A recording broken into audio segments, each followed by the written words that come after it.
Hello everybody, welcome to my channel. I'm Christopher David Lawson of NEPA.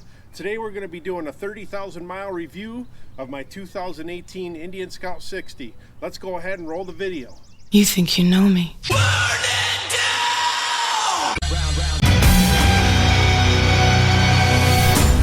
Okay, just over a year ago I did a 15,000 mile review of this bike. I'm actually currently almost at 33,000 miles. I'll briefly go over some of the things that I dislike about the bike so far, any maintenance or things I've had to do so far to keep it on the road, make it more comfortable, etc. Those of you that normally follow me know I do long distance travel on my Indian Scout 60. That's why I have it set up the way it is. Like I said, since the last time I've made more upgrades to things that I think should have been set up more for my liking for the long distance travel.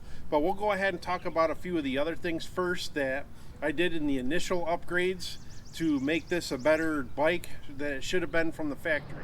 Okay, what we're going to do first is I'm going to talk about a few of the things that should have been upgraded from the factory from the first place. Like I said, this is a 30,000 mile review. I've already gone through some of this on my 15,000 mile review, so I'm going to briefly go through it again. And these are just things that I think everybody should have on their Indian Scout 60 or regular Indian Scout or Scout Bobber. Just things that should have been upgraded from the factory. First of all, we're going to start here in the front. LED headlight. It is now 2021. This bike's a 2018. The bikes don't come stock with an LED headlight. Now, if you do any kind of riding, even day or nighttime, LED is always going to be safer. Indians should really step up and automatically put their Pathfinder headlight on there, or even something similar. The next thing I'm going to talk about, this bike is mostly black. It comes mostly black from the factory. I don't know why they put chrome turn signals on the front and back, and I don't know why they use chrome pipes when everything else is blacked out. And obviously this is something that comes from the factory on the bobber with the blacked out exhaust.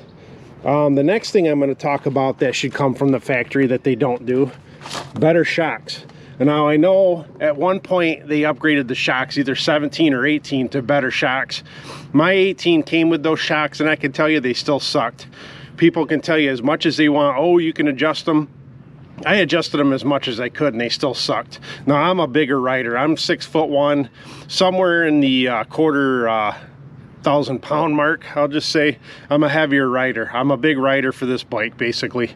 Other things that I don't like, let me see. The 60 comes with plastic for the covers here. It's been all right. I mean, it's a lot easier to clean. I don't have to worry about painting it. My 60 didn't come with the rear passenger pegs, which I added them. My 60 didn't come with the seat for the passenger, which I added. And also the stock seat, which everybody knows, the stock seat, no matter if you got the bobber or the regular Scout or Scout 60, absolutely is not good for long distance riding. I know this is not generally saw as a long distance touring bike, but again, your seat should still be comfortable. That's part of riding, you know, and they don't really get any better as they go along. Gas mileage is decent on it. The range isn't great. Well, like I said, this is something with the bike's not meant to do long distance touring necessarily, but I think it's something they can improve. But if they're not going to improve on the amount of gas you can put in there, they should at least give you a gas gauge. I mean, this thing's digital. There's some way they got to be able to put a gas gauge on one of these things. They can do it on any of the other bikes. This is the only bike in the lineup that doesn't have a gas gauge. Even with the new Chief, Super Chief, they've got a gas gauge and everything on those. One of the other things people complain about too on the Scouts, and I don't necessarily have an issue on it. I'm not a high-speed rider necessarily. I do curvy roads. I like to travel and do stuff like that. You know, back of the Dragon, I just did that trip. Front brakes. You only have one single disc in the front. Now, the Scout and Scout 60 are considered performance cruisers, I guess you would say. They're a light bike, they're fast, but they still only come with a single disc. I mean, that's an option that I think, you know, you can't do it on this bike, unfortunately, unless you know how to do some machining and stuff. Well, that's something I think they should have upgraded on it. And again, talking about lights, they did go with an LED for the tail light. Now, the turn signals, why weren't they LED? You know, LED long term is going to last you a long time. They're a lot brighter, a lot safer. So the only LED they put on this is your rear tail light. And another complaint I had about the Scout 60 and Scouts in general, the stock exhaust absolutely sucked. It was a 22-pound set of anchors. Basically, they're heavy. They just didn't sound good. They sounded very bad. You know what I mean? They just had no sound. I went with a louder Crusher Maverick exhaust. Some people say louder exhaust is not necessary, but as far as like the weight and the performance of the bike, I dropped down to these. These are 7 pounds, so it made the bike even lighter than it already was. Now lastly, the last thing I'm actually going to complain about on this bike, and it's something they really need to work on, the battery. Now I'm not taking the seat off so you can see the battery. I'll just show you the general area and talk about it. The battery that comes stock with this bike was a 210 cold cranking amp. Now even when I had that thing on a full charge, sometimes I always left it on a trickle charger in the Scout shed. There were still times I had a hard time starting it when it was really cold out. And I'm the type of person that likes to ride regardless of temperature. As long as the roads are clean and safe to pass on, I want to be able to start my bike and go for a ride. I'll fully dress up and do whatever I have to do. That's why I made an upgrade. I did a lithium battery upgrade that's not necessarily meant for this bike, but you can go ahead and go back and look at that video if you're interested in seeing that video. All right, enough of the complaints, I guess I would say, of the bike. I'll go ahead and talk about the things that are really good about this bike. I'll tell you, so far this bike has never let me down. Like I said, this is a 30,000 mile review, but I'm almost at 33,000 miles now.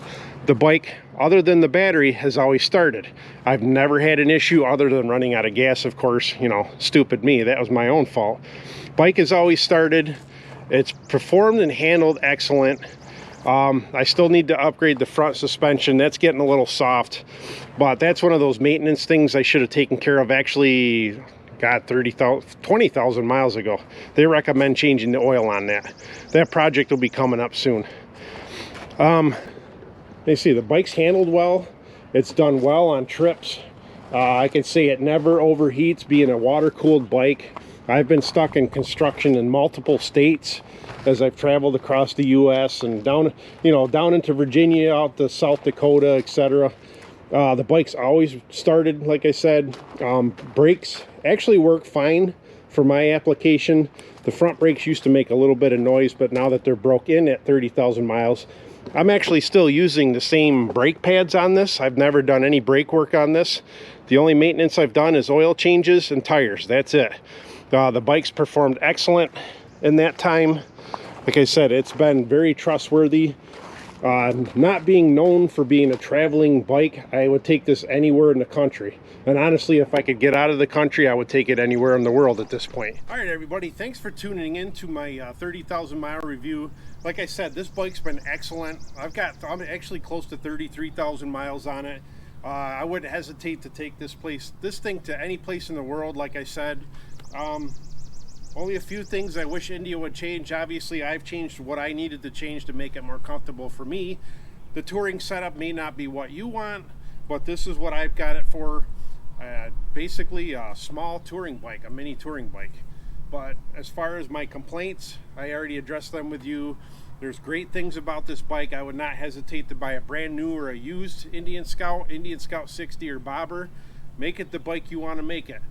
But thanks for tuning in. Hope you enjoyed this video. Hopefully soon I'll be doing a 40,000 or a 45,000 mile review. Weather permitting, I'll get some more miles in to get some more miles and do another review. Bye for now.